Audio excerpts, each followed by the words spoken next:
Welcome to another episode of the Go Route here on Fantasy Focus, brought to you by the Original Hooters. I'm Derek Tate alongside Jay Pfeiffer. We're back after a missing week of action. Of course, at Thanksgiving, so I'm assuming you had yourself a merry little Thanksgiving. How was it there at the Pfeiffer house? I did. It was pretty good.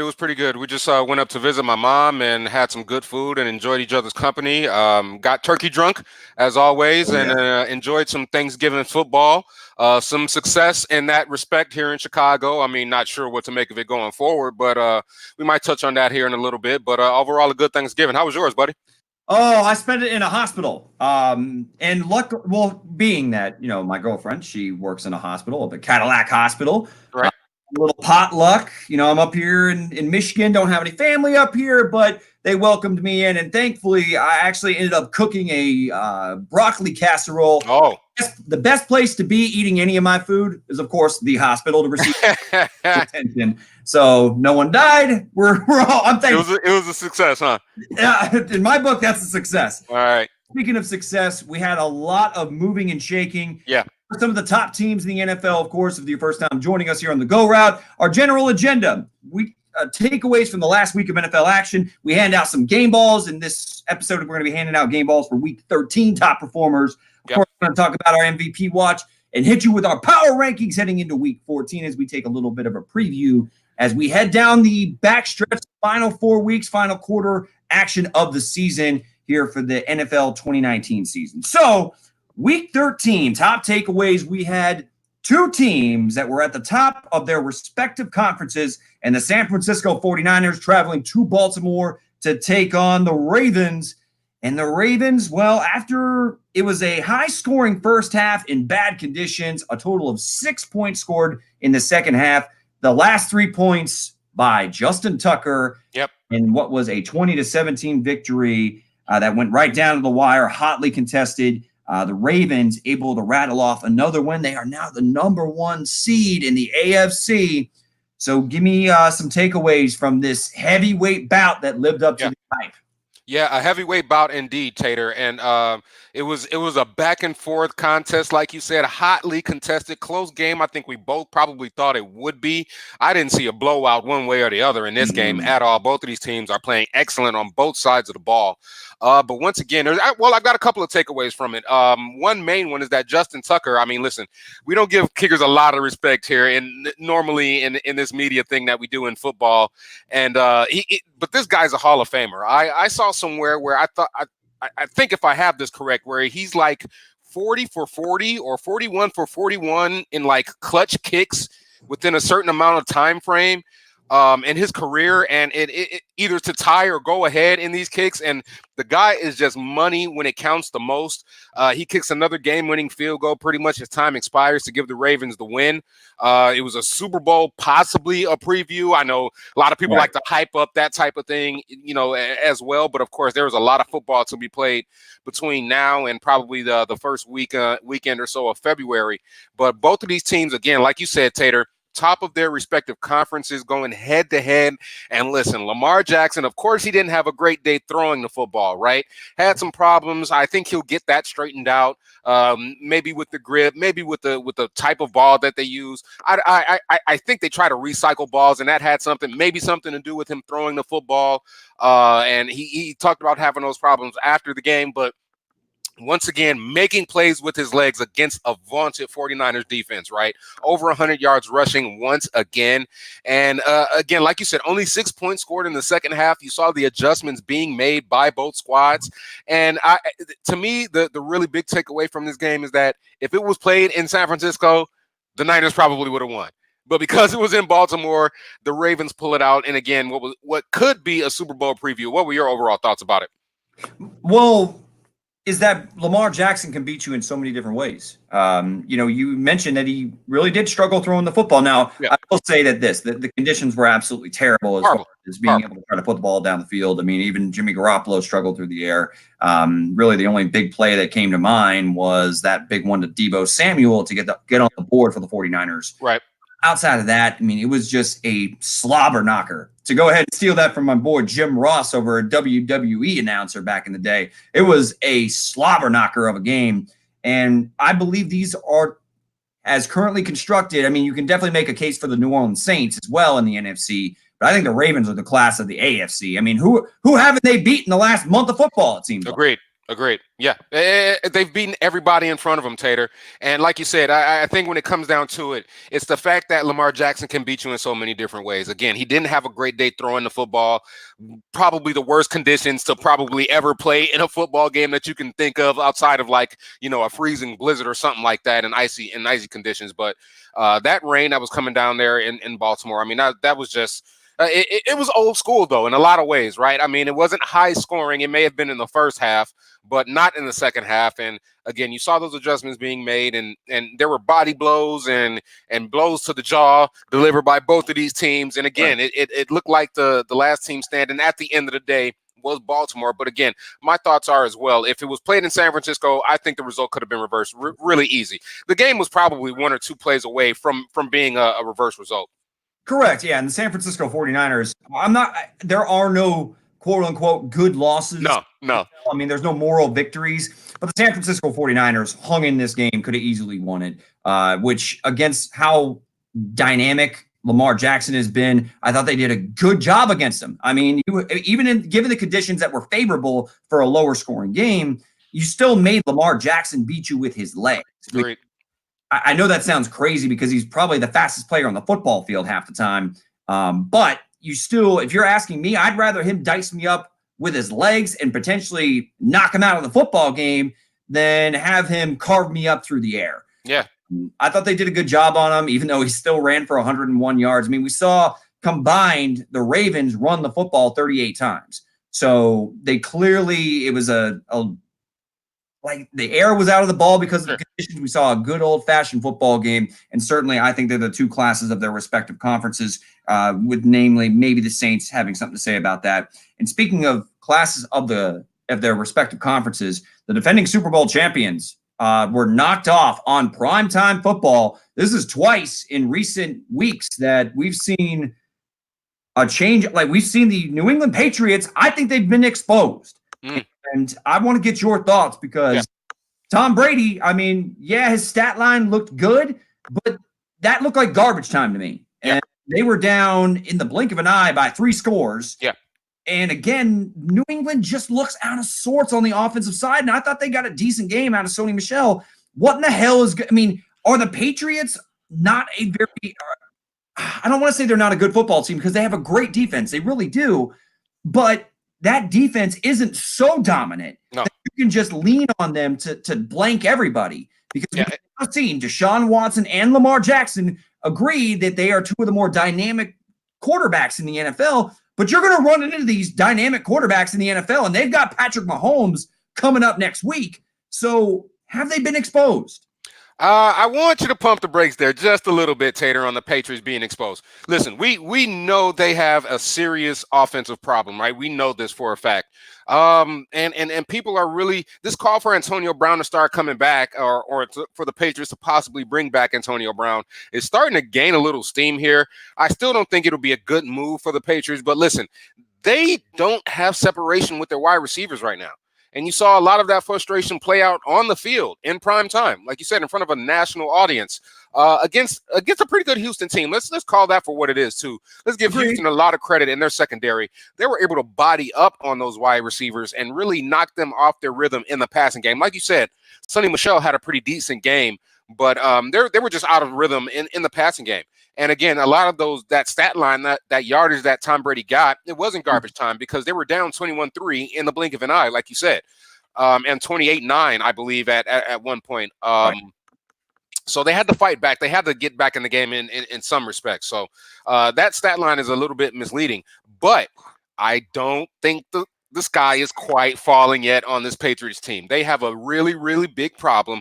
And again, when you don't have you can tell the chemistry isn't there, not necessarily with a guy like a Julian Edelman for Tom Brady, but some of those other receivers that the Patriots are trotting out there because let's call it for what it is. They're a bunch of no names. Okay. They're dealing with some injuries. Their number 1 pick, I think, is still not being able to play right now. Mohamed Sanu that they acquired, he's not been on the field. So for what it is, I mean, I know he's not a world beater, but the chemistry and the rhythm just isn't there for Tom Brady and his wide receivers. But they have time to get it right. You saw flashes of Sony Michel maybe starting to get his game going in the last few weeks of the season. I know you're rolling your eyes, Tater. I see you. I'm not rolling my eyes. I'm waiting my turn. I'm waiting my turn. But again, it's concerning that the Patriots have lost every single game that they've played against really good teams that they've come up against. You can't bat an eye at that. But they're still a 10-win team. They're still going to win the division. They still have Bill Belichick. They still have Tom Brady. And I have faith in them that they'll get something right. And they've got a chance to prove it coming up against the Chiefs next week coming into town. Yeah, I disagree. I know. I respectfully disagree. But here's what I'm going to lay it out. Look, we saw in the first half and how they fell behind, like you said, 21-3, 28-9, respectively. Heading in. The only two options that they even remotely trust are James White and Julian Edelman. And what we saw was a bracket coverage, which you're putting a corner on James White because that's where Tom Brady wants to check it down to. And you also are basically doubling Julian Edelman. And you're daring everybody else to beat you. And they can't.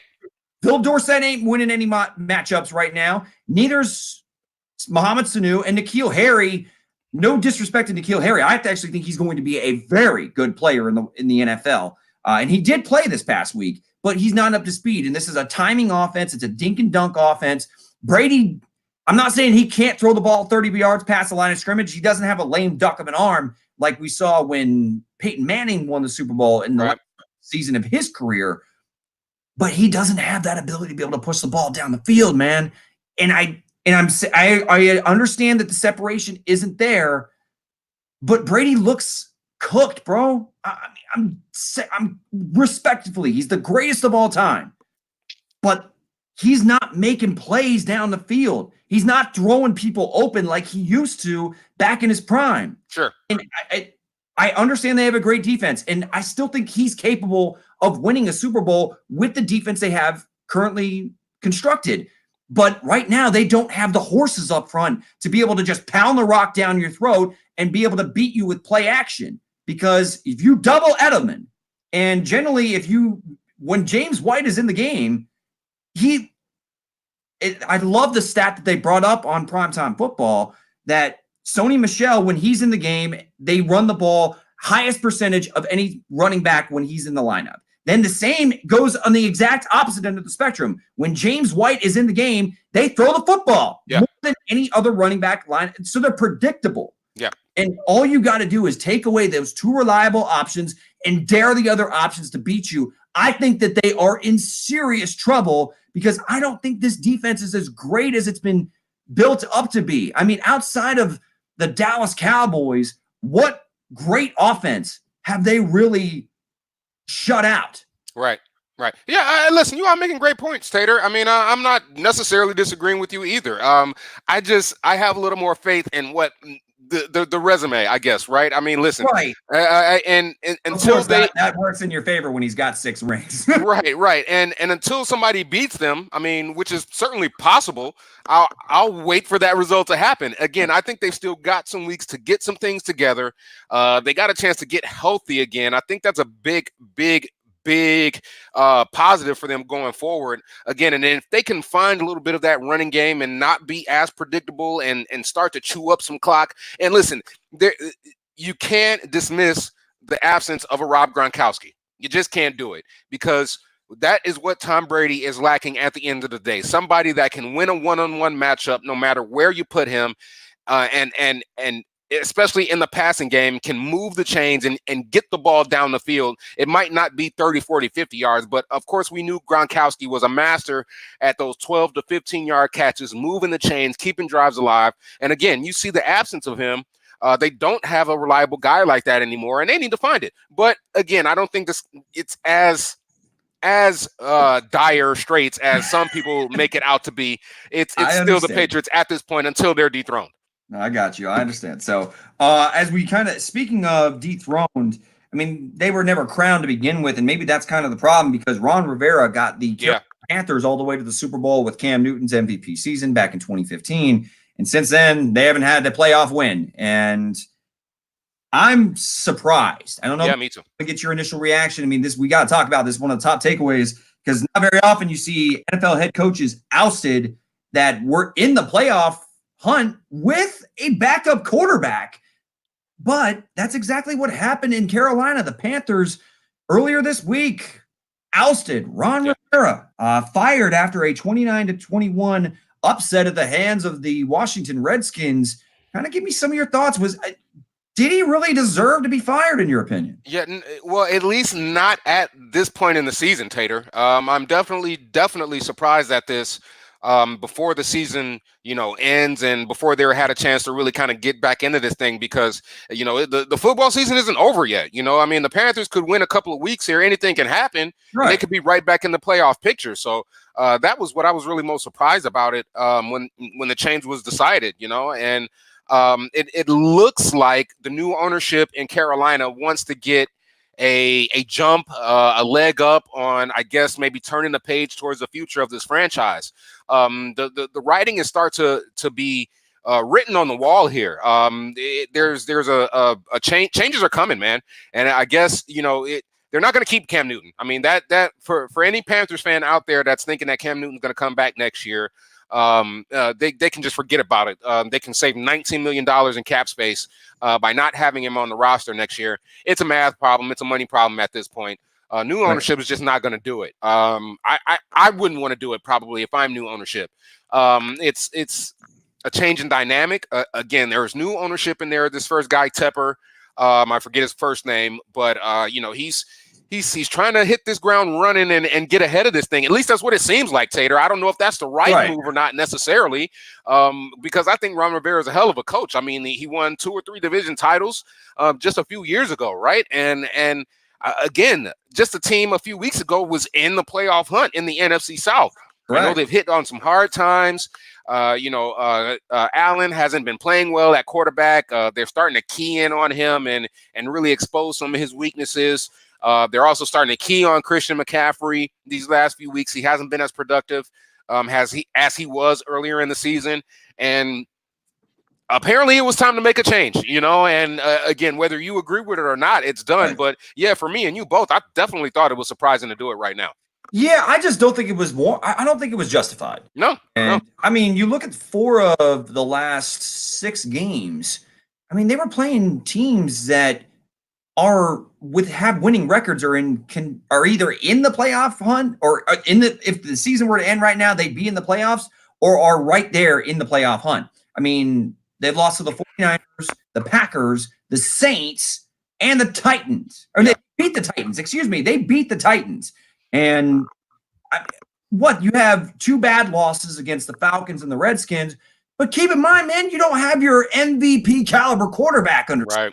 I mean, I thought Ron Rivera, if you would have rewound the clock, about a month ago, that he'd be in the conversation for Coach of the Year. Right. I mean, with how this defense was playing, with how the fact that you were able to still win football games with Kyle Allen under center. No disrespect to Kyle Allen, who got off to a pretty good start, but really, I thought Riverboat Ron did a good job, given that you lost your franchise quarterback, back in week 2.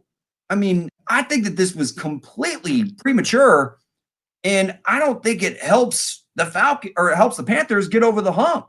No. I mean, I definitely don't think it does either. It looks like a white flag move again in a lot of ways, Derek, and we both think it's premature, but it's something about these owners in this NFL league, man. They want to do what they want to do no matter what the timing is, right? And I guess from his perspective, he didn't want to, quote unquote, disrespect Ron Rivera by starting his coaching search behind his back, so to speak. But yeah, I mean, I think Ron Rivera did a hell of a job in Carolina. And again, you can't help the injuries that have occurred within this team. Of course, if Cam Newton is healthy, they're probably right there in the NFC picture, right atop the NFC South race. So there's some things to factor in, but this new guy wants to do what he does, and that's a great point by Leonidas there on the comments that you see. He's fired, and yet Jason Garrett still has a job. It's something to, it's something to really scratch your head about when it comes to certain these coaching situations in the league, and this is certainly a head scratcher. Yeah, I mean, Leonidas hit the nail on the head. The Dallas Cowboys have a hell of a lot more talent on their roster Right. current moment. No disrespect to the Carolina Panthers, they definitely have some guys that can ball, but Dallas, I mean, they just got embarrassed, and we haven't even touched on. I want to touch on two of those Thanksgiving games because the Bills went into Jerry World, and after the Dallas Cowboys came out, marched right down the football field, put the ball in the end zone, took a lead at home. We saw Josh Allen and the Buffalo offense respond, and we saw the defense really kind of stifle the Cowboys offense for the rest of the game. Yep. It is kind of head scratching that Jason Garrett, who has just been basically his career resume is that he's a mediocre coach, has, I think, a contending roster as currently constructed, and this team continues to underperform. So I'm not saying that I don't think that Rivera should have got fired, but I don't think that they should fire Jason Garrett in the middle of the season. I don't think that that's going to help either. But I will say this: if you're telling me that who would I choose to fire at this point? Would it be Rivera or Garrett? 100% it's Garrett. Yeah. Listen, you and I both know that Jason Garrett should have been fired probably 3 or 4 years ago, right? It is amazing that he still has a job in Dallas. They repeatedly have one of the more talented rosters in the league year in and year out, and that was before the acquiring of Amari Cooper, who is one of the premier receivers in this league. I know he has a problem with dropping balls sometimes, but I don't know. Stephon Gilmore punked him. No. I agree. I agree with that. I am not. Let's give Stephon Gilmore a lot of credit. I think he caught more balls than Amari Cooper did in that game, but he did actually. Yes. Yeah. So I am not taking away from Stephon Gilmore at all, but. Again, in my opinion, Amari Cooper is one of the more talented wide receivers in this league. No, he is. I was just playing devil's advocate. Yeah, no, I agree. Stephon Gilmore took it to him in every sense of the word. And yeah, that Bills. Listen, you were on the Bills. I've been on the Bills for a few weeks now. I'm starting to get on that wagon trail, Derek, about these Buffalo Bills. Oh man, that was an embarrassment. Eat my words on them. but listen, that was an embarrassment. If you're a Dallas Cowboys fan, that was an embarrassment, and there's no excuses for some of these losses. You're at home. They are the only team in the league that doesn't have a true home field advantage. Any team can go into Jerry World and win at any given week. You can't say that about pretty much any other place in the league outside of that stadium in Dallas. Not to mention the Cowboys haven't won a game against a team with a winning record all season long. Right. And we're going to talk about coming up the games in Week 14 here in just a little bit here on the Go Route. But you've got two of the most disappointing teams playing on Thursday night. And again, Jason Garrett probably should have been fired 3 or 4 years ago. This is not a surprise to me and you that he still has a job. It's unfortunate, but it's the truth. Yeah, I mean, and Tommy, thank you for joining us live here for the Go Route here, brought to you by the Original Hooters here on Fantasy Focus. So again, I appreciate everybody that's joining in live. But he's mentioning that the timing surprises me. It surprises us, man. I mean, I don't think he should have lost his spot, and we both agree that I don't think that Garrett. I think Garrett should have been fired a little bit ago. But the point is, he had this team off to a very good start. They looked like they were clicking on all cylinders on the offense. Then they're just one of the more perplexing teams in the 2019 season. But speaking of perplexing here in 2019, there's one more team, and you mentioned a disappointing team at that. But they did come away with the win. And I've been really hard on Mitchell Trubisky for the 2019 season. And I think I'm still – I stand by it. Sure. Why not? But he did come back on the road and made the plays that he needed to make for the Chicago Bears to keep their season hopes alive with a 24-20 win on the road, albeit against a third-string quarterback, which, by the way, I thought David Blau wow, very, very good football. Absolutely. Very, very good defense. So I don't want to discredit that man at all, the rookie out of Purdue. But, the Bears, give me some of your takeaways from the Chicago Bears 24-20 win. Yeah, that leads into a game ball for me. It was an honorary game ball. He wasn't at the top of my game ball list, but you got to give Trubisky a lot of credit for going into Detroit. I didn't even want to watch the game. It was only because it was on Thanksgiving, and Oh, I'm sure, trying to be a good holiday guy and a true Bears fan. But I thought Detroit was going to blow Chicago out. That was just my humble opinion. I was completely wrong on that. Even with a third string quarterback, I had completely lost faith in the Bears and what they're able to do, especially on the road. They typically historically hadn't played well in Detroit. I mean, I know they won there last year, but they typically don't play well up there. But again, Trubisky comes out, 340 yards passing, by far his most productive game of the season, 3 touchdown passes, and when the game needed it most, he found Anthony Miller on a couple of just beautiful deep ball passes on third down. One for 32 yards, the other for 35 yards with an over-the-shoulder throw down the sideline, dropping it into the bucket, like you like to say, Tater. Oh, I love it. I love it. It's called the Bucky special. Yeah, baby. Indeed. Listen, he plays his best game of the year. There's no doubt about it. Was able to keep their very slim playoff hopes alive for Chicago. So, you take away from that what you will. But again, it was a win on the road. It was a win in the division. And for a guy that we have just been completely dumping on the entire season, for a guy that was down in the dumps, he's played some decent football over the past few weeks. We want to see, at least what I want to see. And I'm a Tampa Bay Buccaneers fan, so it's not like I have, I'm not a Chicago Bear homer, but I lived in Chicago for a little bit, so I do support the team, and I want to see a quarterback who I've seen flashes of brilliance from. Yeah. I think that Trubisky goes as his mechanics go. Agreed. If he's confident in the pocket and his mechanics and footwork don't come unraveled, you see him throw pretty pinpoint accuracy balls from, that make you go, damn, this guy's got some damn talent. Right. And you also see him get happy feet. You see him unable and his eyes drop. He doesn't come off of his first read. And we've seen the moments this season when trust me, I've highlighted them where he looks inept under center.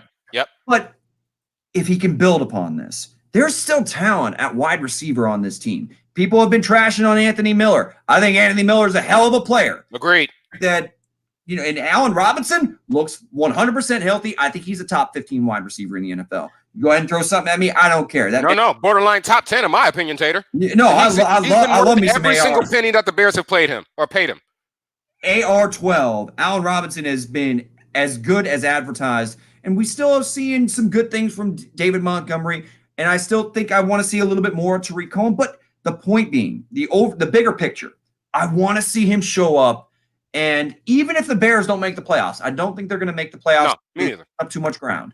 But I want to see Trubisky, if he's going to have any chance of being the quarterback of the future of this team, finish strong. Yeah. On this. Yeah. See what you got, man. Yeah. No, I completely agree with that. We've talked about this ad nauseum throughout the season. The talent is there. You see it in flashes. You see it in spurts. Like you said, when his mechanics are there, when his feet are under him, when he's making good reads, he can make all the throws on the field, Derek. There's no doubt about that. And then you add in the fact that he can take off and run away from you like he did a couple of times in that Detroit game, which I gave him credit for. You can see why people want to give him the benefit of the doubt in a lot of ways as far as being the leader going forward for this franchise. But he's got to be consistent in what he's doing. And that's been the big key for Trubisky. He wasn't consistent for the majority of this season. And like you both said, like you said as well, the playoff chances are slim. But if he can keep doing what he's doing, building on these games and finish strong, I think he can parlay that into a pretty decent future. We'll have to see, though. I mean, he's got some tough games coming up these last 4 weeks. That's for sure. So you mentioned game balls, though. Yeah. And we're transitioning from week 13 top takeaways to some of the game balls, which sometimes tie hand in hand. I'm going to give mine to Tyler Higbee. For the Los Angeles Rams from Eastlake High School. Look, I called every single one of this young man's high school football games growing up. Eastlake High School is my alma mater. Shout out to the Tampa Bay area back in Florida. And I've seen this kid from 7 years old playing football with my little brother. And to see him go from a skinny 175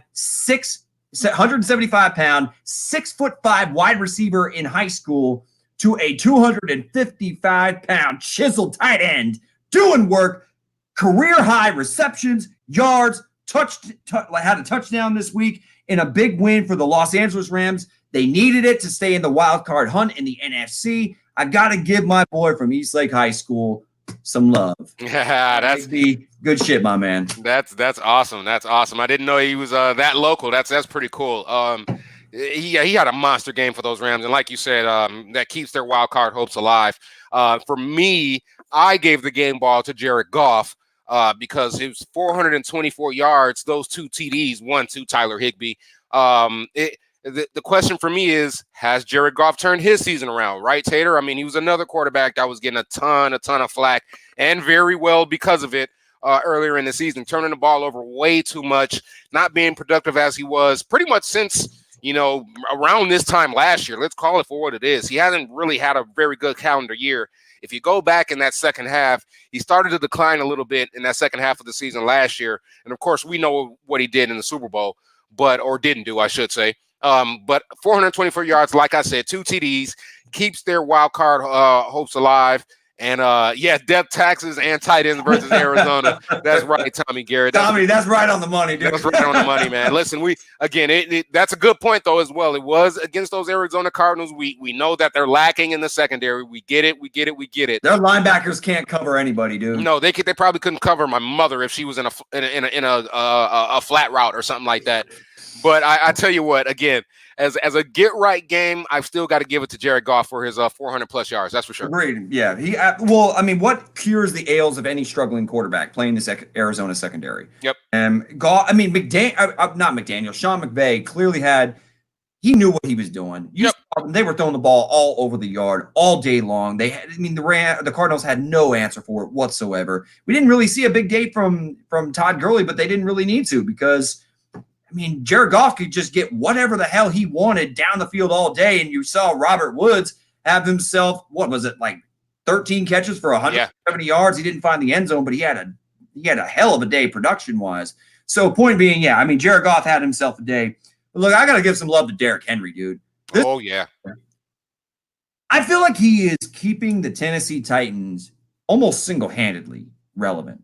On the offensive side of the football. I'm not trashing Ryan Tannehill. I think Tannehill's done a nice job since he's got the job. Give him some love. They've done a 180 since he's been at quarterback. Agree. The offense looks like it has life. It has punch. And, A.J. Brown looks every bit the guy that I thought he was out of the University of Ole Miss. I love the young man, and he can flat out play. I want to see a little bit more from Corey Davis and company, but still, Derrick Henry's been the constant.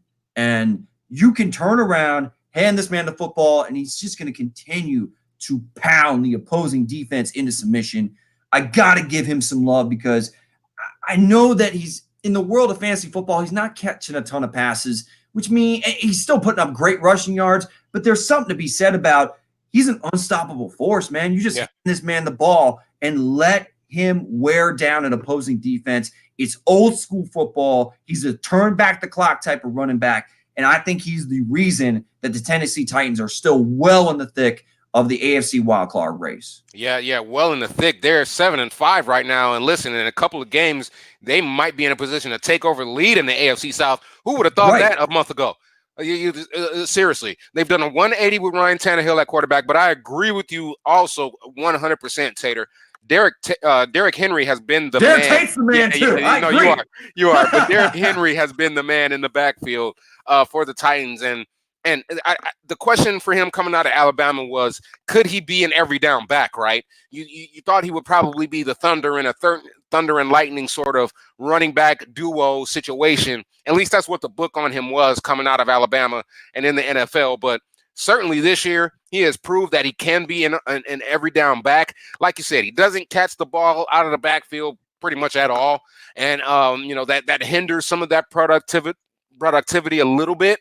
Right. But he is pounding the rock, and he's showing he's got some sneaky breakaway speed as well in some of these runs, man. It's really blowing my mind to see him do what he do what he does. And their balance on offense. I think that is a really big key for the Tennessee Titans. They can run it, they can throw it. Like you said, want to see a little bit more from Corey Davis. But with Ryan Tannehill and Derrick Henry back there playing the ball that they're playing, they're one of the sneaky dangerous teams in the AFC right now, Derek. Oh, I think they're going to make the playoffs. I think that every single year the Titans get overlooked. They're well coached on the defensive side of the football. They got some talent on the defensive side of the football.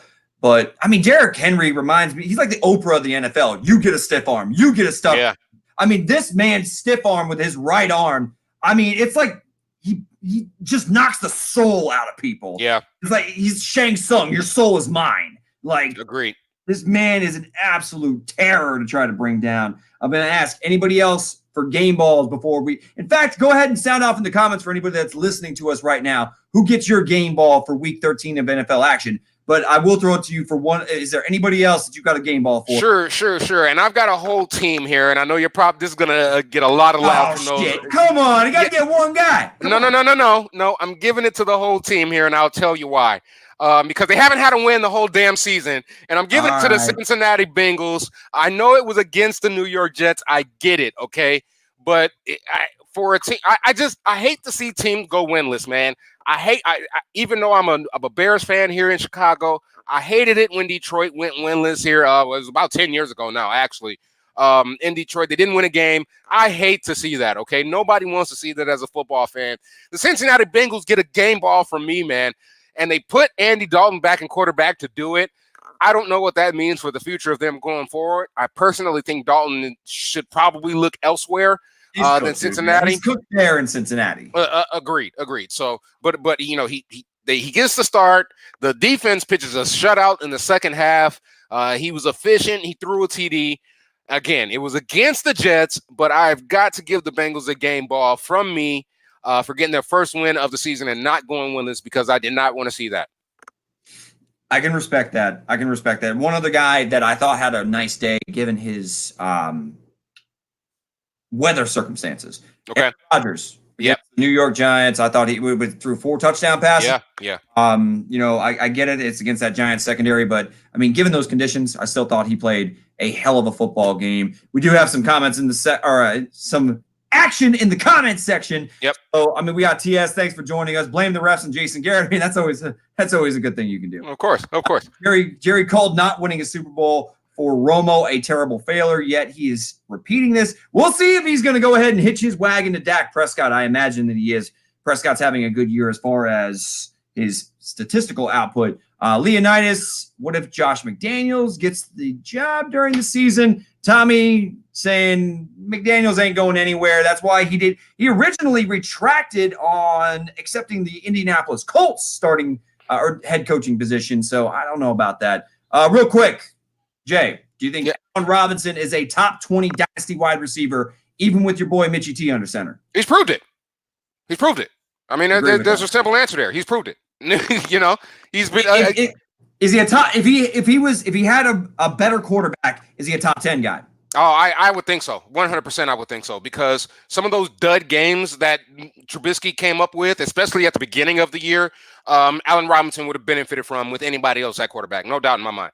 Correct. So, Leonidas, you called a huge game from Tyler Higbee. That was our Sunday live show. Again, if y'all are just joining us here live, we do have a Sunday live show where we answer any and all your fantasy football questions on Sunday morning. And we only got 3 more weeks really left of fantasy football. So go ahead and join us. We got another live show coming at you this upcoming Sunday. But I did say my boy Tyler Higbee was going to have a big day against that Arizona secondary, and he didn't prove me wrong. So that's my boy. Dennis Steven, thank you for joining us. He does have a fantasy question. Look, I mean, this is the go route. We really don't do a lot of fantasy questions on this. So we'll help you out, though. We'll help you out. So we'll help in a half-point PPR. Look, this is week 14, likely week 1 wild card week of your fantasy football season. Emmanuel Sanders, Tevin Coleman, T.Y. Hilton. He's annoyed by them recently. I don't blame you. Yeah. I need 1 to 2 slots in week 15 and 16. Would you drop for like Mostert, Ronald Jones, Robbie Anderson, D.D. Westbrook? I don't mind dropping Sanders for one of those guys. Right. I mean, once Matt Breida comes back, Mostert goes back to being a special teams guy. I mean, I hate saying that because I think Mostert can ball, but Rojo, you can't trust him, given that Peyton Barber is good with blocking assignments, and Rojo is one of the reasons why he lost time in that game, missed a blocking assignment that led to a fumble. So I mean, Robbie Anderson's the only guy that I would consider picking up if you want to go ahead and drop Emmanuel Sanders or T.Y. Hilton. But personally, I'm fine holding on to the three guys that I get that you're annoyed, but I don't see anybody else that's like a home run. Yeah, I think Dede Westbrook is interesting only because Minshew was back at quarterback, and listen, the Jaguars have a real expensive Nick Foles problem. That is for damn sure. But I think he's got a little bit of rapport there with Dede Westbrook. Does Gabriel or Gardner Minshew? I keep wanting to call him Gabriel. I have no idea why. It's Gardner Minshew. You know Gabriel Minshew? Do you like go and grab lunch with him every Sunday? I have no idea. It's weird. It's ridiculous. But it's interesting. But I'm kind of with you as well. I don't know if any one of those guys I would definitely pick over the others. Yeah, I'm personally probably going to just ride with those other three guys. Yeah. The injuries and Coleman in particular. Boy, he's maddening. But right. Go ahead and roll with that. So do have a quick question though. Go ahead and sound off, guys that are joining us live. Sound off in the comments. Who's your coach of the year? Yeah, listen. Right now, it's Harbaugh for me. It's Harbaugh for me because what he's been able to get out of Lamar Jackson from year 1 to year 2 has been nothing short of remarkable. I know Lamar Jackson has worked a lot on his game, so you give him a lot of credit as well.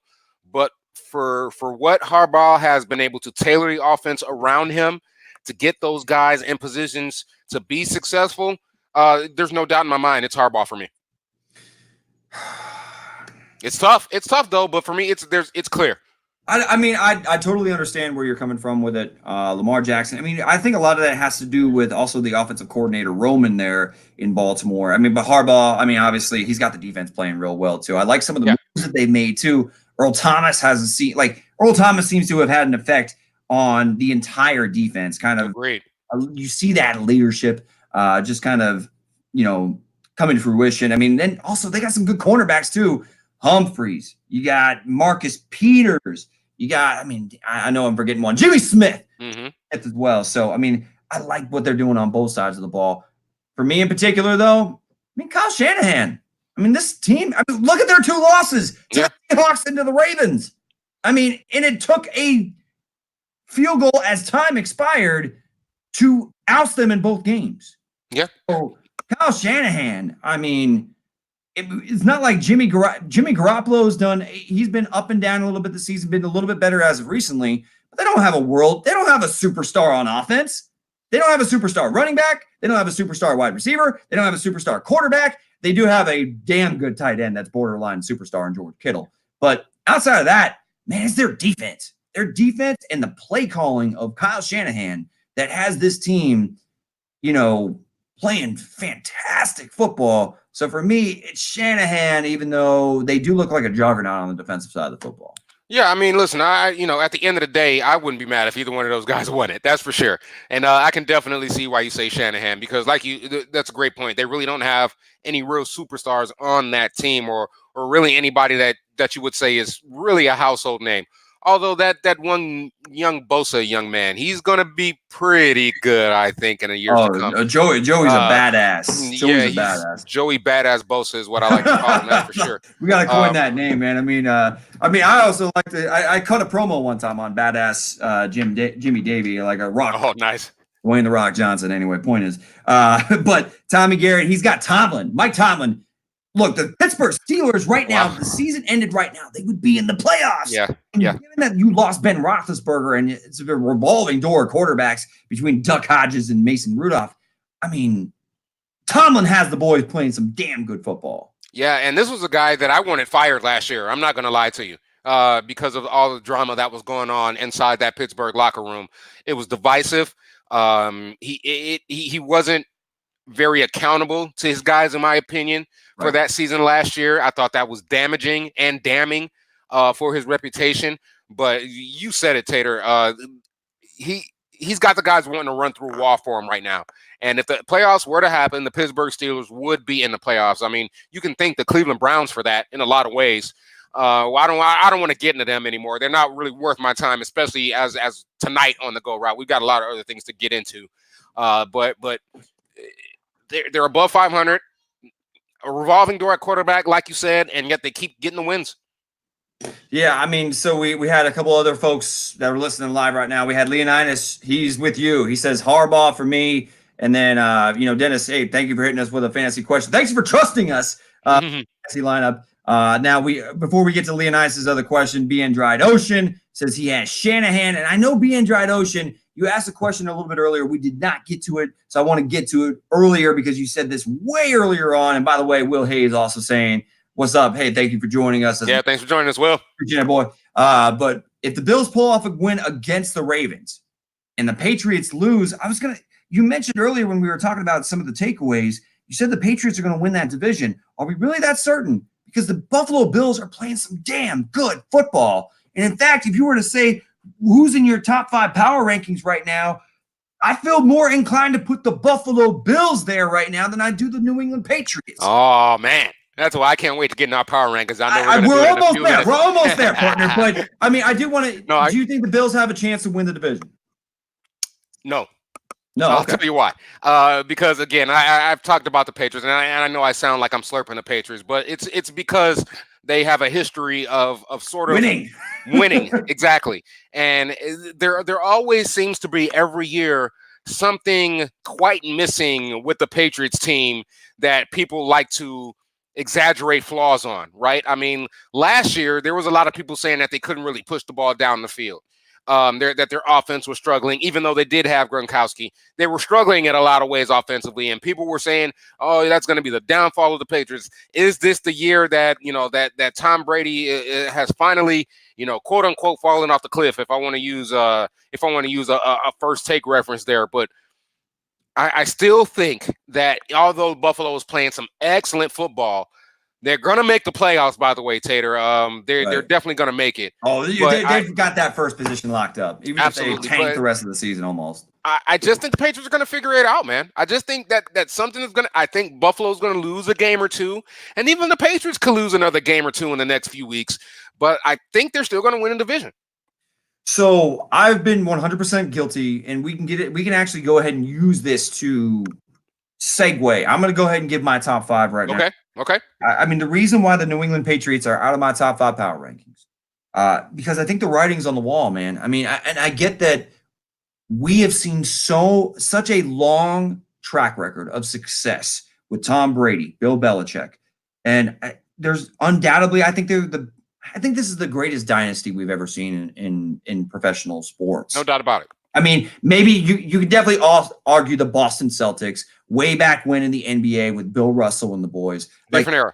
I respect that. I mean, Russell has more rings than he has fingers. Sure. I mean, but I'm saying in the modern era where parity is king and you have a salary cap in the NFL, we've seen Tom Brady and Bill Belichick for 2 decades, basically a top 4 team at any given season.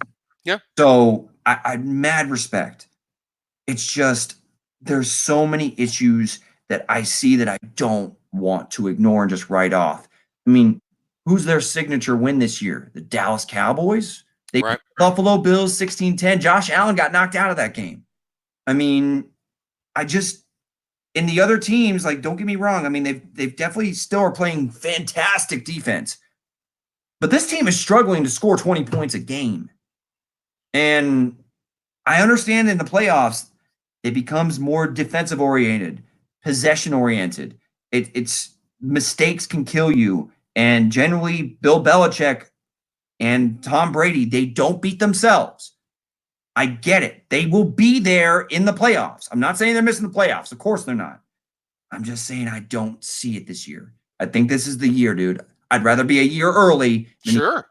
So for that, you could be right. You could be right. I'm not arguing against it at all. I'm probably wrong though, because it's Brady, and it continues to make people look stupid. And that's part of my point. Overall point is that I have to see it to believe it, and until it happens, I can't just get off of it right now. I know. I understand, man. I understand. So yeah, go on with these top 5. Let's get into it. I'm just going my power rankings real quick. Yeah, let's do it. Chiefs 5, Seahawks 4, 49ers at 3, 2 are the Saints, and 1 the Ravens. I'm going quick fire today. Okay, initial reaction. Where am I wrong? Yeah, so I just think you're disrespecting what Russell Wilson and what they're doing up there in Seattle. I really do. I think you're holding on to this Drew Brees New Orleans Saints aura a little too tightly. So I'm going to give my top 5 for you. Only one team has changed pretty much outside in our top 5. I've got the Pats at 5. They're dropping. Okay, we know they're dropping, but they're still 10-2. And again, I have to see it to believe it.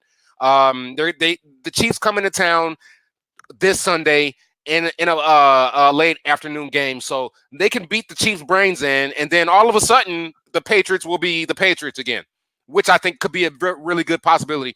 Even though I think that's going to be a good game, the Chiefs are playing excellent defense. The Patriots at 5, the Niners at 4. They're a play or two away from winning that game against the Ravens. I have to put them at 4 because I just think that the top 3 teams are playing just a little bit better football right now. So with that being said, I've got the Saints at 3. They're the first team to clinch their division. They clinched the NFC South. Drew Brees, Alvin Kamara, enough said. Michael Thomas, enough said. So I've got them at 3. Number 2 is the Seattle Seahawks, man. I don't want to play them right now. I don't want to go to Seattle and play them. I don't want Russell Wilson to come into my stadium and have to play me. They can do pretty much whatever they want to on the offensive end. If you're going to key in on their wide receivers, they're going to hand it off to Chris Carson. He's going to have a great day, either catching the ball and running the ball, or both. Rashad Penny's also balling. Rashad Penny's also balling. Let's not forget about him either. You took it right out of my mouth. Their defense is starting to play really, really well. It has been the whole season, but they're really starting to kick it into high gear. I've got the Seahawks at number 2, and at number 1, it's still the Ravens. They're victorious in this possible Super Bowl preview against the Niners. And until somebody defeats them, they're the number 1 seed in the AFC. They're the number 1 in my power rankings.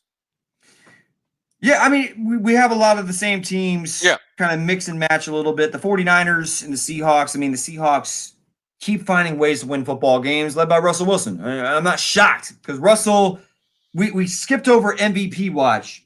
And I think it's because Lamar Jackson is the runaway MVP in my book. I'm assuming it's same here for you.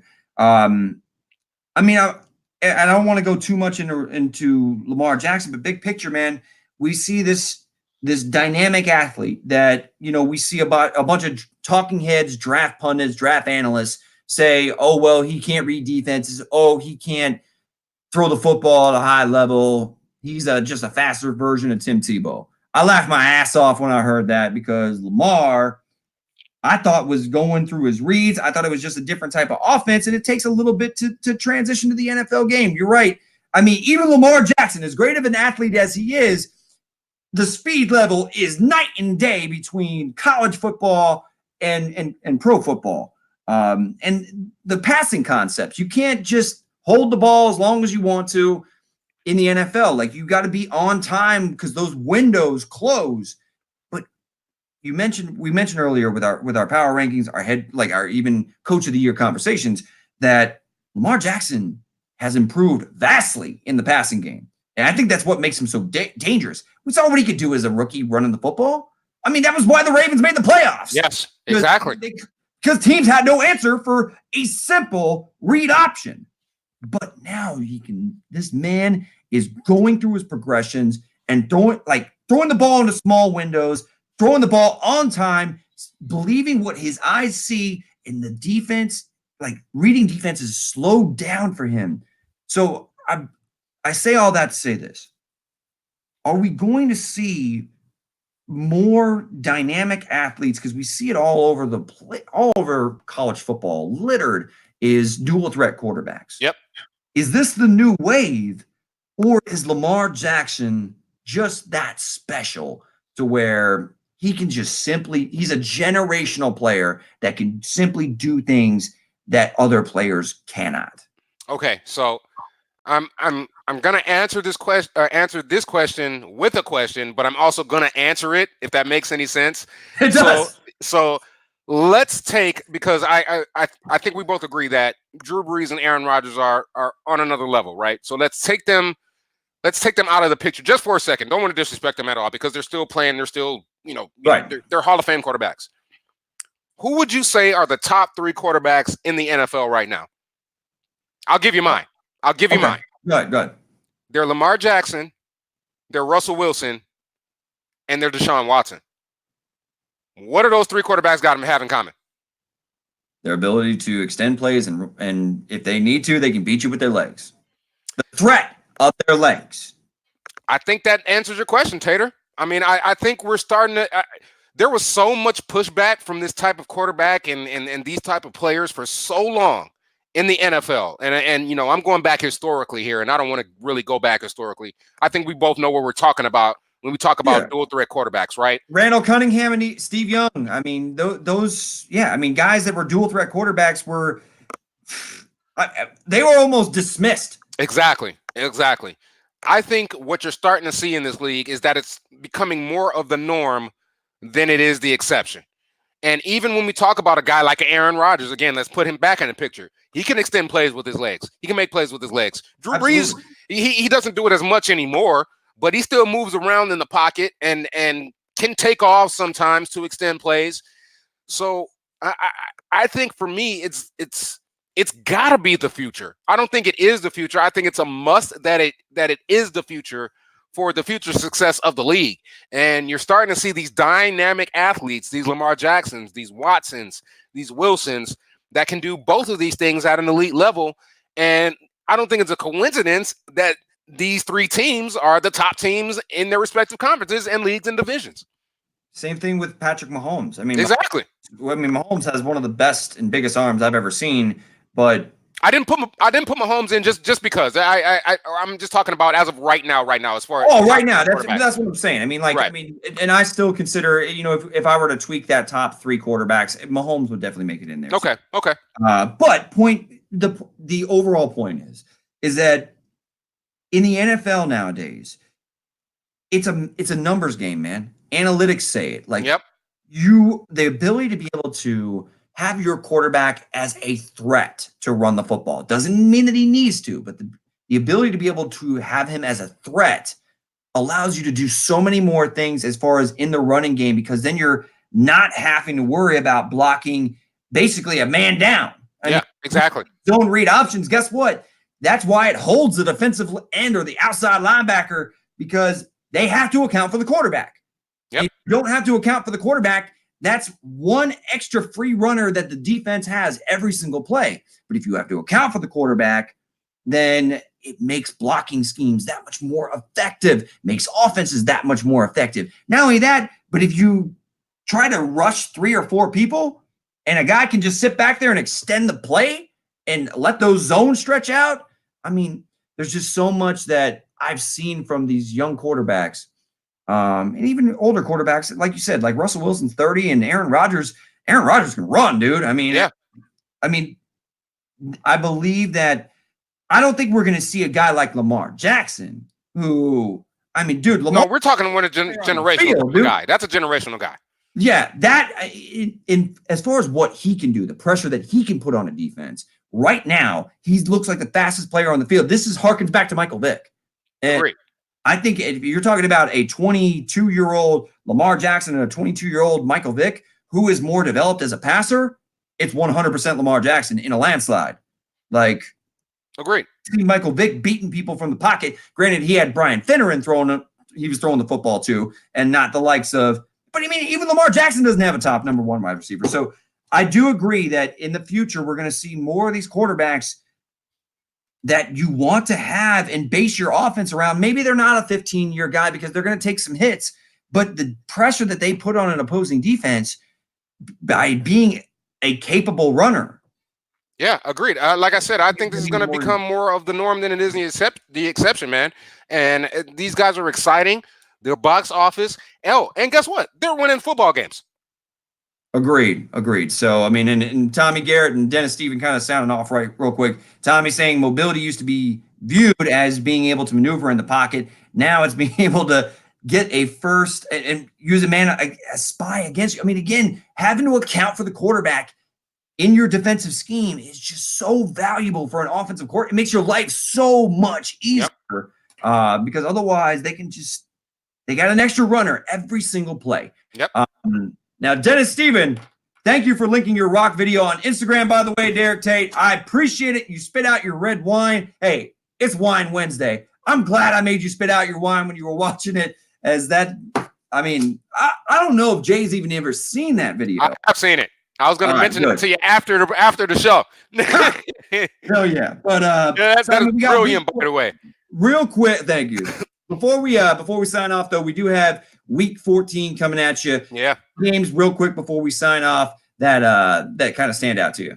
Yeah, listen, here in Chicago, I would be remiss if I don't mention the Thursday night matchup against, I mentioned it earlier in the show. These two teams are probably two of the more disappointing teams in the league.